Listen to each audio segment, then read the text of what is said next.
eh bien, aujourd'hui, je vais vous raconter une histoire que vous connaissez déjà. Oui, oh non, non, non, ça c'est sûr. Je veux dire, si vous en connaissez une, c'est celle-là. Cette histoire, on va la faire commencer le soir, quand le ciel se fait mauve et que le vent caresse les dos des collines. Vous voyez, à cette heure douce, là, quand on tend l'oreille, on entend immanquablement le cri du chevrier. Oui, parce que c'est l'heure où les chèvres devraient rentrer, donc elles se barrent.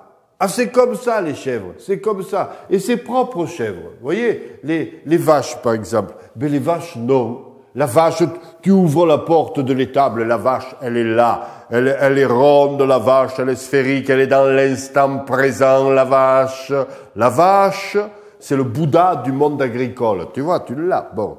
Le mouton, s'il y en a un qui prend le chemin, tous les autres suivent. Ça se vérifie à chaque élection. Bon. Tandis que la chèvre, si une chose est interdite, la chèvre le sait et la chèvre le fait. Voilà. Et donc le soir, il faudrait rentrer, elle se barre. Et c'est pour ça que le chevrier gueule et qu'on l'entend dans les collines. Surtout si c'est ce pauvre monsieur Seguin. Ah, Seguin et les chèvres. Une passion démesurée. Suspecte. Oui, suspecte. À un tel niveau de passion pour la chèvre où tu vois un psy, où tu t'engages dans la Légion. Enfin, tu restes pas comme ça. Il voulait une chèvre. Seulement, à chaque fois qu'il avait une chèvre, elle s'en allait dans la montagne. Et le loup la mangeait. Pourtant, il avait tout essayé. Hein. Même d'en prendre une vieille. Eh oui, c'est une erreur assez courante chez les hommes, ça, de penser que si on en prend une vieille, elle reste. Et pourtant, elle était vieille, la Renaud. Elle était vieille, tordue, bossue, puante. Il s'est dit, elle restera. Elle est restée 15 jours. Et au bout de 15 jours, elle est partie dans les collines.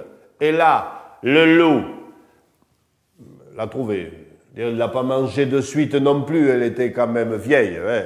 Mais bon, il avait faim. Et puis c'était l'histoire. Mais elle s'est battue, la vieille Renaud, comme savent se battre les vieilles chèvres.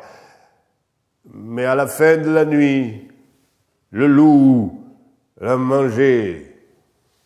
Alors du coup, ce gars, il en est allé chercher une autre, une jeune, forcément. Oui, c'est une autre erreur des hommes, ça, voilà.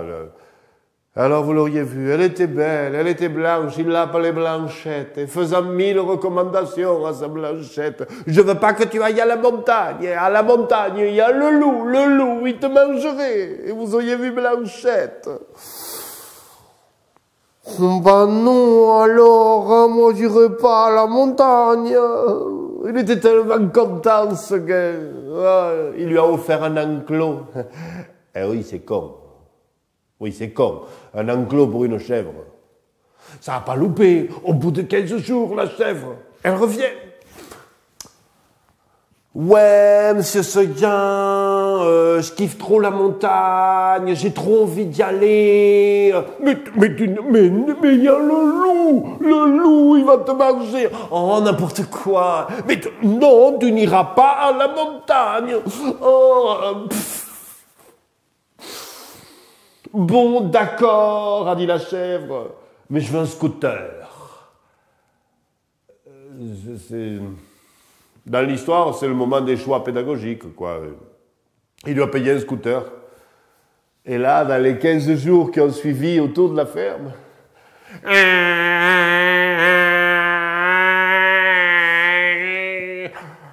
un truc à te faire aimer les loups, tu vois à peu près, quoi. Surtout qu'au bout de 15 jours, elle revient. Ouais, monsieur Seguin, à quoi ça sert d'avoir un scooter si je peux pas aller à la montagne, hein? Alors là, Seguin, tu n'iras pas. Et il l'a enfermé dans la chèvrerie à double tour. Ça aussi, c'est une erreur assez courante chez les hommes de penser que quand on les enferme, elles restent, les chèvres. Surtout si tu laisses la fenêtre ouverte. Alors là, à peine il a eu le dos tourné, l'autre, droit vers la montagne. Ah, la journée de Blanchette, là-haut, dans les collines, le thym, le romarin, les herbes nouvelles. Jusqu'à ce que le ciel se fasse mauve et que le vent caresse le dos des collines. Alors il y a eu comme un craquement d'herbe sèche. Le loup est arrivé. Il se léchait les babines à l'idée du repas qu'il allait faire. Alors Blanchette, la petite chèvre de Monsieur Seguin, elle a pensé à la vieille Renaud qui s'était battue toute la nuit. Elle s'est dit, si elle l'a fait, je peux le faire. Et elle a décidé de se battre. Elle a planté ses 4 petits sabots dans l'herbe tendre et elle a fait front. C'est là que le loup a commencé à hésiter. Et oui, on ne le dit jamais ça, mais quand même, c'est quand la chèvre fait front que le loup hésite. Seulement il avait faim. Et puis c'était l'histoire. Alors le combat a commencé. Un coup de dent, un coup de corne. Oh, elle est mauvaise, se dit le loup, 4 pas en arrière. Et pendant ce temps, Blanchette, elle croque le thym, le romarin, les herbes nouvelles. Un coup de dent, un coup de corne. Du sang qui coule sur la toison blanche. Mais quand même, un peu de thym, de romarin, d'herbes nouvelles. Un coup de dent. C'est pas un petit coup de corne, quoi, un 3 fois rien. Juste assez pour relever la tête. Juste assez pour voir les étoiles qui pâlissent, une lueur qui vient. Juste assez pour se dire, tiens, c'est le matin. Alors Blanchette, la petite chèvre de Monsieur Seguin, elle s'est dit, j'ai lutté aussi longtemps que la vieille Renaud. Alors elle s'est couchée dans l'herbe, et à la fin de la nuit, le loup l'a mangée.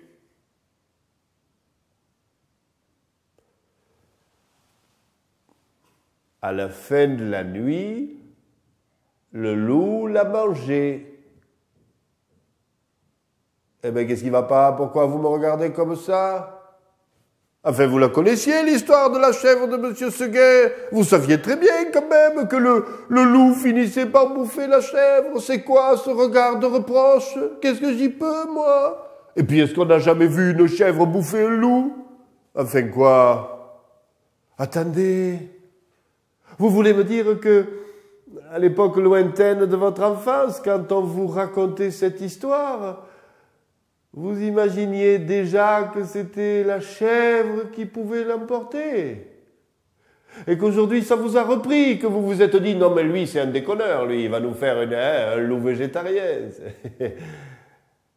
Ah, je la vois, la petite étincelle, la folle espérance qui vous fait toujours croire au destin de la chèvre. Eh bien, allez savoir. Allez savoir si c'est pas à ça que servent les histoires, à entretenir la petite braise, pour que, un jour peut-être, toutes les chèvres sortent de l'enclos, et que ce jour-là, je vous le jure, les loups reculeront